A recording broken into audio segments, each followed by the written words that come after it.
കൊണ്ടിരിക്കുമ്പോൾ 2020 ഞാനൊരു എക്സ്പീരിമെന്റൽ പടം ചെയ്യുന്നു, അറ്റൻഷൻ പ്ലീസ് എന്ന് പറഞ്ഞ പടം. അതെന്നെ ഭയങ്കര കരിയർ ബ്രേക്കിംഗ് പരിപാടി. വേറൊരു അതെ അതെ അത് മൊത്തത്തിൽ കരിയറിനെ ബ്രേക്ക് ചെയ്ത് കളഞ്ഞു എന്നുള്ളതാണ് സത്യം.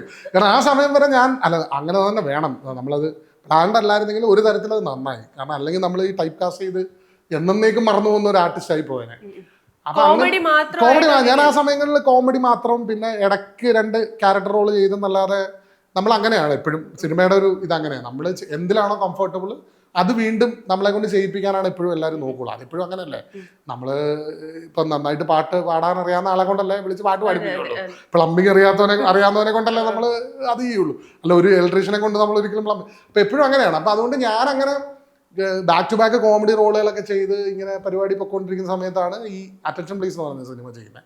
അപ്പൊ അറ്റൻഷൻ പ്ലീസ് ഭയങ്കര ഡയലോഗ് ഹെവി ആയിട്ടുള്ള, വേറെ അതിലും ചിരിക്കുന്ന പോലും ഇല്ല, കംപ്ലീറ്റ് സൈക്കോ പരിപാടി, ഭയങ്കര എഴുത്ത്, കഥ, നരേഷൻ, പിന്നെ അഭിനയത്തിന് ഭയങ്കര ഇതായിട്ടുള്ള മൈന്യൂട്ട് ആക്ടിങ്ങിന്റെ കുറെ സാധനങ്ങളുള്ള പരിപാടിയായിരുന്നു. സദാചാരം അതിൽ കുറെ സാധനങ്ങൾ ഉണ്ടായിരുന്നു. അതെ അതെ അതെ. അപ്പൊ അങ്ങനെ ചെയ്ത ഒരു സാധനമാണ് അത് ഭയങ്കര വെല്ലുവിളി എന്നാൽ ചെയ്യാം എന്നുള്ള ഒരു പരിപാടിയിൽ ചെയ്ത സാധനമായിരുന്നു അത്. പിന്നീട് അത് ഭയങ്കര കൾട്ട് പടമായി മാറുകയും സക്സസ്ഫുൾ ആവുകയും അതിനെപ്പറ്റി ഭയങ്കര ചർച്ചയും, അത് പാൻ ഇന്ത്യ ലെവലിൽ അതിനെപ്പറ്റി ചർച്ച പോവുകയും, ഹരി അങ്ങനെ ഒരു പരിപാടി വരികയും, കാസ്റ്റ് ഡിസ്ക്രിമിനേഷനെ ഒക്കെ ഇൻഡയറക്ട്ലി ചോദ്യം ചെയ്ത പടം, അത് ആൾക്കാരുടെ ഇടയിൽ ഭയങ്കരമായിട്ട് റിപ്പിൾസ് ഉണ്ടാക്കിയ ഒരു പടമാണ് അറ്റൻഷൻ പ്ലീസ്. അത് പിന്നീട് അപ്പം അത് കാർത്തിക് സാറ് കണ്ടിട്ട് പുള്ളിക്ക് ഭയങ്കര ഇഷ്ടമായിട്ട് പുള്ളി പടം മേടിച്ചു.